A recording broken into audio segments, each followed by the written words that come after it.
네, 챕터 2 강의를 시작을 하겠습니다. 이번에 여러분들에게 설명드릴 내용은 변수와 자료형입니다. 사실 가장 이슈가 되는 내용은 변수인데요. 우리가 처음에 이제 변수다라는 표현을 들으면 이제 수학적으로 보통 많이 해석을 합니다. 실질적으로 여러분들이 알고 계신 어떤 수학의 변수와 많은 부분이 의미적으로 통하거든요.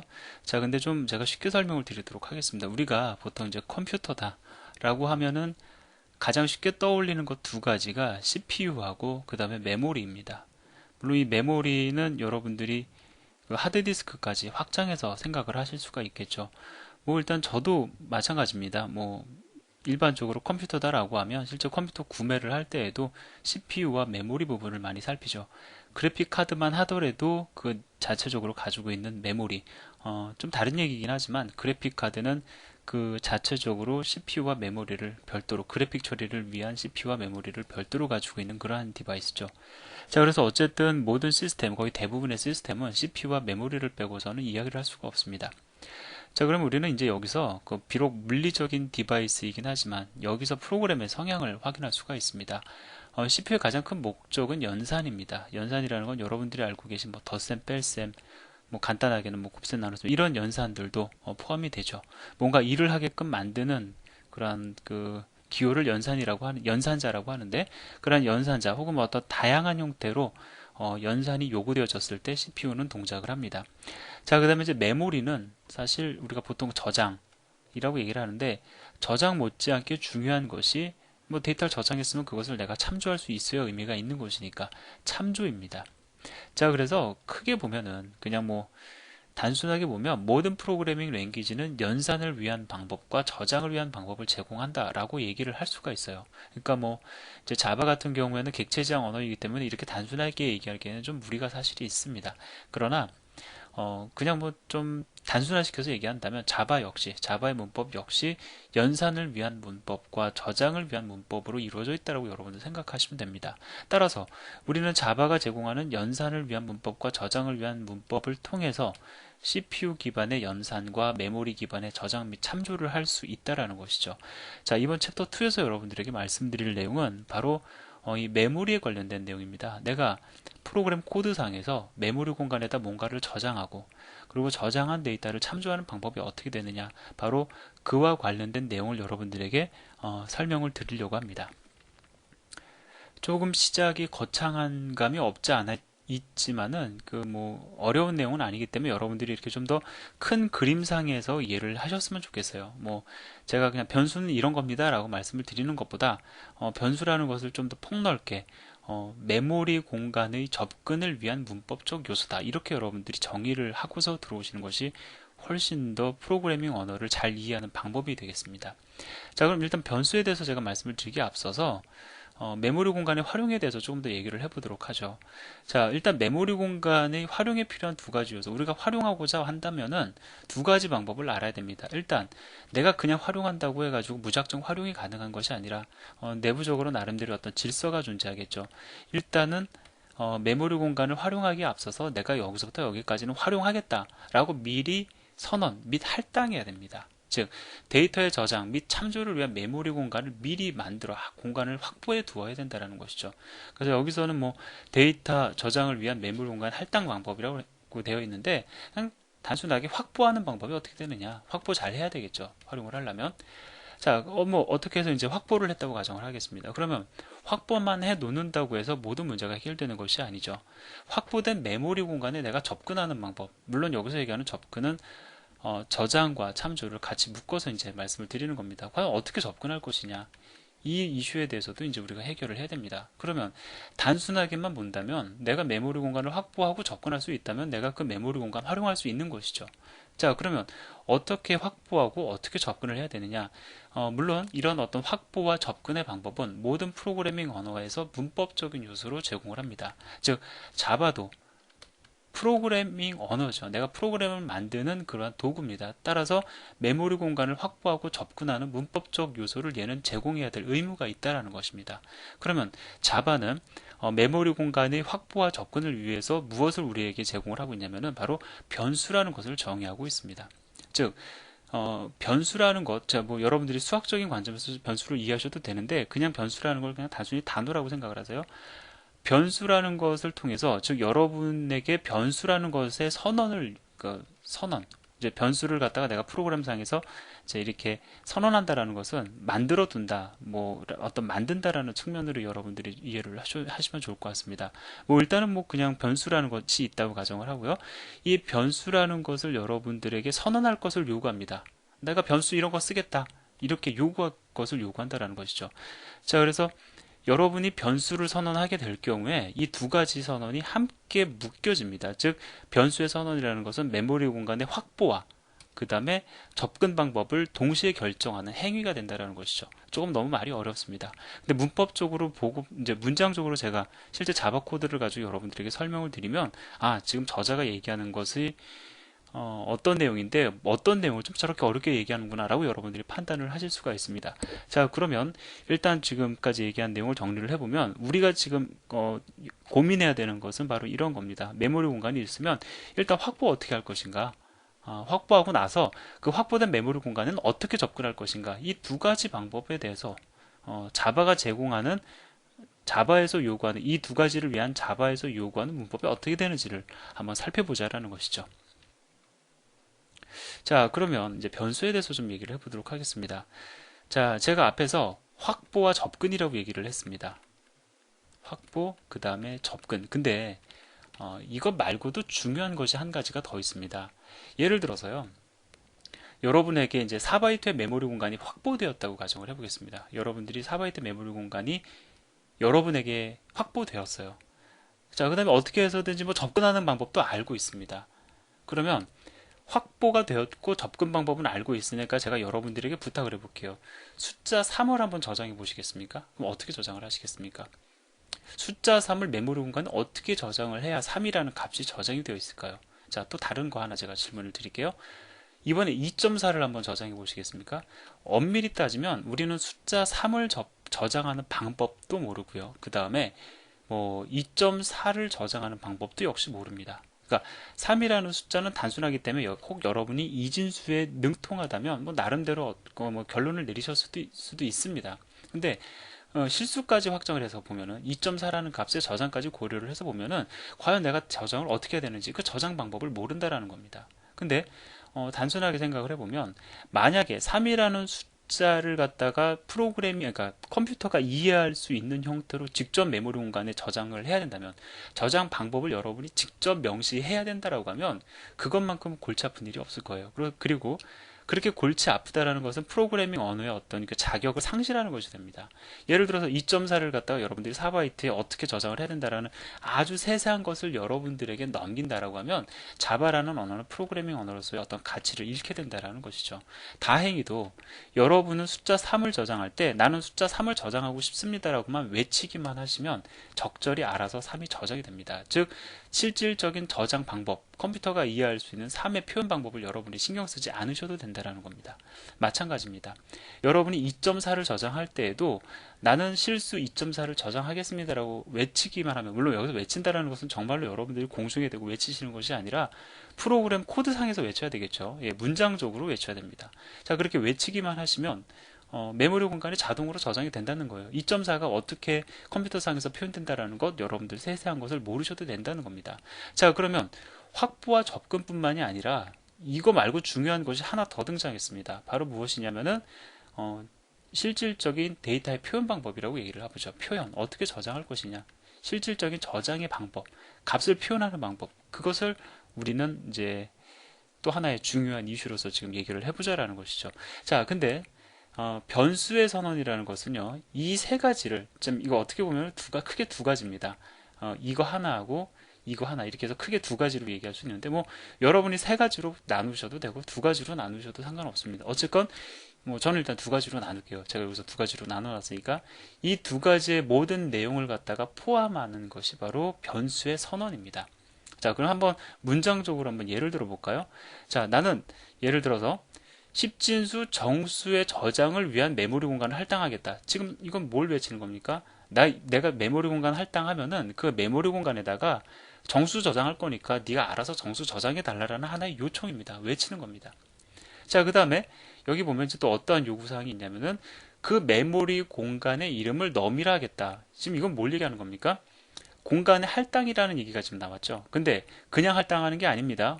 이거 할당은 확보입니다. 무슨 용도로 확보를 하겠다라는 것이죠? 십진수 정수의 저장을 위한 바로 표현 방법에 대한 내용이 지금 등장을 했습니다. 좀 사실 어렵게 제가 설명하지 않는가 생각을 하는데 조금 다소 실제 코드로 들어가면 너무 쉽기 때문에 조금 더 원리적인 내용을 여러분들에게 말씀을 드리는 겁니다. 자, 그리고 그 메모리 공간의 이름을 이제 넘이라 하겠다 라고 해가지고 어떤 접근 방법, 지금 세 가지가 다 노출이 된 겁니다. 그러면 일단 첫 번째, 공간의 할당을 요청을 하면서, 지금 할당을 요청을 하면서 그 할당된 메모리 공간의 데이터를 표현하는 방법, 이것을 묶어서 무엇으로 우리가 표현을 하냐면 키워드 int로 표현을 합니다. 자, 이 int라는 키워드는 무엇을 의미하냐면은 메모리 공간의 할당이라는 의미도 포함이 되어 있어요. 근데 그 할당된 메모리 공간에 내가 무엇을 저장하겠다라고 선언을 한 것이냐면은 십진수 정수로 저장하겠다라는 선언이 여기 포함이 되어 있는 겁니다. 그러니까 우리는 두 가지 의미가 지금 들어가 있는 거죠. 할당을 하되 정수 저장하겠다. 십진수 정수 저장하겠다라는 겁니다. 자, 그러면 할당을 할 때 그냥 할당했다라고 해서 끝나는 게 아니죠. 그 할당된 메모리 공간에 접근하기 위해서는 기본적으로 이름이 필요합니다. 그 이름, 넘이라 하겠다. 그것을 바로 이어서 붙여줍니다. 즉, 이렇게 여러분이 문장을 구성을 하면은 내가 넘이라는 이름의 메모리 공간을 할당하는데, 자, 넘이라는 이름의 메모리 공간을 할당하는데 그 할당된 메모리 공간에 대한 십진수 정수를 저장하겠다라는 선언이 된다라는 것이죠. 그럼 이미 뭐가 결정이 된 거냐면은 메모리 공간이 할당이 됐어요. 거기에는 이름이 넘이라는 이름이 붙여진 겁니다. 그 다음에 이 메모리 공간에 들어오는 데이터는 정수의 형태로 데이터를 표현해서 저장한다라는, 즉 메모리 공간의 접근 방법까지도 일단 결정이 나버린 겁니다. 자, 따라서 여러분은 외쳤습니다. 넘이라는 메모리 공간에 난 정수 저장하겠다. 내가 실질적으로 정수를 저장하는, 정수를 어떻게 메모리 공간에 표현해야 되는지는 잘 모르지만 내가 정수의 저장을 요청하면 알아서 네가 정수 저장해 달라 라는 선언이 이 안에 포함이 되었다라는 것이죠. 자, 그러면 뭐 여기에는 없지만 일단 이렇게 선언이 되고 난 다음부터는 여러분들이 이제 얼마든지 원하는 값을 저장할 수 있습니다. 예를 들어서 내가 넘이라는 변수에다가 10을 저장하겠다. 즉 넘이라는 이름이 붙어져 있는 이 메모리 공간에 내가 10을 저장하겠다라고 하면은, 자, 이렇게 써주시면 됩니다. 그러면 넘에 그냥 10이 들어가요. 실제 10이 들어가기 위해서는 이 메모리 공간의 비트열을 어떻게 구성해야 되는지 우리가 잘 모르더라도 알아서 비트열을 구성해서 넣어준다라는 것입니다. 즉 프로그래밍 언어는 이렇게 어떤 내부적으로 실제 메모리 레벨에서의 어떤 접근에 대한 어떤 표현 방법을 우리로부터 자유롭게 해주는 그러한 이점이 있는 것이죠. 좀 몰아쳐서 얘기를 하긴 했지만 이렇게 여러분들이 변수를 이해를 하시면 전혀 이제 다른 언어를 공부하시던 어떠한 상황에서든 흔들림이 없으실 겁니다. 제가 이번에 자바를 강의할 때는 여러분들이 어떤 기초를 좀 탄탄히 하자라는 데 어떤 포커싱을 맞춰서 제가 좀 강의를 진행을 하려고 합니다. 자, 그럼 좀 정리를 해보죠. 일단 제가 int라는 키워드를 설명을 드렸는데, 뭐 int 같은 경우에는 이제 지금 보면은 십진수 정수에 지금 포커싱이 맞춰져 있습니다. 근데 이렇게 int 말고도 변수의 특성, 어떤 데이터의 표현 방법을 결정질 수 있는 여러 키워드들이 존재를 하는데, 이러한 키워드들을 가리켜 자료형, 영어로는 데이터 타입이라고 얘기를 합니다. 즉 int라는 데이터 타입을 기반으로 해서 넘이라는 변수가 하나 선언이 된 것이에요. 자, 그 다음에 뭐 뒤에서 다시 설명을 드리지만 이 int라는 변수는 사실 4바이트로 표현이 되거든요. 그래서 이제 메모리 공간에 여러분들이 int num1, num2 이렇게 각각을 선언을 하시면 4바이트의 메모리 공간이 총 두 군데에 할당이 되고요. 그 다음에 각각의 영역에 num1이라는 이름과 num2라는 이름이 부여가 됩니다. 자, 그리고 그림에는 표현이 안 돼 있지만 이건 못지않게 중요한 것은 뭐냐면 num1과 num2는 int로 선언이 되었기 때문에 여기에 저장되는 데이터는 정수의 형태로, 정수의 컴퓨터가 정수를 인식할 수 있는 방식으로 저장이 된다. 이렇게 여러분들이 이해를 하시면 좋겠습니다. 한 가지 더 뭐 말씀을 드리면 이제 계속 얘기되는 겁니다. 조금 미리 말씀을 드리는 건데, 정수를 저장하는 방법과 그 다음에 뭐 2.4 뭐 이렇게 소수점 이하의 값을 지니고 있는 실수의 저장 방법은 조금 다 차이가 있습니다. 그렇기 때문에 메모리 공간을 할 때 정수를 저장할 것인지 실수를 저장할 것인지를 미리 알려줘야 되는 거거든요. 자, 왜 다른가? 우리가 생각할 때는 둘 다 뭐 그냥 폭넓게 보면 사실 정수도 실수의 영역에 포함이 되죠. 근데 지금 소수점 이하에 있는 값을 별도로 제가, 즉 정수가 아닌 실수를 구분해서 얘기하고 있습니다. 왜 다른지 그것도 여러분들이 좀 궁금해 하시면 이제 또 이번 챕터가 끝나기 전에 이제 그 궁금증이 풀리고 또 여러분들은 그 정수의 표현 방법과 실수의 표현 방법이 다른 이유를 여러분 스스로가 또 이해하고 누군가에게 설명하실 수 있으셔야 됩니다. 자, 그럼 간단히 예제를 하나 보시도록 하죠. 참고적으로 말씀을 드리지만 예제에서 제가 언급하지 않은 것조차도 여러분들이 관찰하시고 그 현상을 갖다 이해하시는 것이 중요합니다. 그러니까 너무 하나하나를 이해하시려기보다는 일단 뭐 100%가 있다라고 하면은 그 중에 70%만 당장은 이해하셔도 돼요. 나머지 30%는 사실 관찰을 통해서 여러분들이 익숙해지는 데 목적을 두시는 것이 중요합니다. 자, 일단 뭐 클래스의 이름이다. 그 다음에 이 안에 존재하는 게 메소드다. 그 메소드의 이름이 메인이다. 정도는 우리가 그냥 약속하듯이 알고 있죠. 그러니까 그 안에 있는 것들이 순차적으로 실행이 된다라고 하였으니까 그 안에 있는 것만 한번 보도록 하겠습니다. 자, 변수 num1이 지금 선언이 됐습니다. 메모리 공간에 할당이 되었고 그 다음에 이 변수에는 정수의 저장이 가능하겠죠. 그래서 지금 정수를 저장을 합니다. 자, 10이라는 값이 메모리 공간에 어떻게 표현돼서 저장되는지는 잘 모르지만 어쨌든 num1이라는 메모리 공간에는 10이 저장되었음을 우리는 확신할 수 있는 것이죠. 자, 이렇게 변수를 선언하고 그 다음에 대입하는 과정을 이렇게 나누어서 우리가 표현할 수도 있지만 이렇게 변수를 선언과 동시에 초기화할 수도 있습니다. 자, 이 경우에는 num2라는 변수를 선언하면서 자, 동시에 20이라는 값으로 얘를 초기화하는 것으로 여러분들이 보실 수 있습니다. 그래서 이거는 뭐 이렇게 나눠서 물론 표현도 가능하죠. 근데 이것은 이제 여러분들에게 대입이 가능하다라는, 즉 변수 선언 이후에 대입이 가능하다는 걸 말씀드리기 위해서 이렇게 별도로 나눈 것이지, 실제로 내가 num1이라는 변수를 선언하고 바로 10으로 초기화할 바에는 이렇게 두 문장으로 나눌 필요가 없는 것이죠. 자, 그 다음에 아직까지 한 번도 정확히 보여드린 적은 없지만 물론 우리가 이제 예제를 통해 관찰을 했습니다. 계속 관찰만 하자라는 거죠. 자, 이 경우에 우린 이걸 관찰할 수 있습니다. 대입이 먼저 이루어졌다라고 하면 num1이 가지고 있는 값이 num3에 저장이 되었을 겁니다. 그리고 나서 뭐 플러스 연산이 됐겠죠. 근데 실행 결과를 놓고 보면 num1과 num2가 가지고 있는 값의 덧셈 결과가, 즉 덧셈이 먼저 진행이 되고 그 결과가 변수 선언되는 num3를 초기화시킨다는 걸 여러분들이 확인할 수가 있습니다. 출력 결과에 대해서는 여러분들께 말씀 안 드려도 잘 아실 거고요. 자, 그래서 이 정도로 여러분들이 변수의 선언에 대해서 좀 이해를 하시면 될 것 같습니다. 자, 자료용, 제가 인트가 자료용이다라고 말씀을 드렸는데, 자, 자바는 이렇게 많은 양의, 뭐 사실 다른 언어에 비하면 그렇게 많은 건 아닙니다. 자, 이 정도 분량의 자료형을 제공을 합니다. 자, 자료형의 종류가 이렇게 많다는 것은 데이터를 표현하는 방법이 이 정도로 다양하다라는 뜻이 되는 것이죠. 일단 큰 흐름을 놓고 말씀을 드리면 크게는 자, 이렇게 나뉘어집니다. 정수를 표현하는 데 사용되는 자료형이 있고요. 실수를 표현하는 데 사용되는 자료형이 있습니다. 즉 변수를 선언할 때 정수의 표현 방식으로 여러분들이 변수를 선언을 하면 그곳에는 정수만 저장이 가능하겠죠. 자, 실수 표현 방식을 기반으로 하는 자료형으로 변수를 선언하면 거기에는 실수의 저장이 가능할 겁니다. 예, 그 다음에 문자 표현을 위한 자료형이 있고요.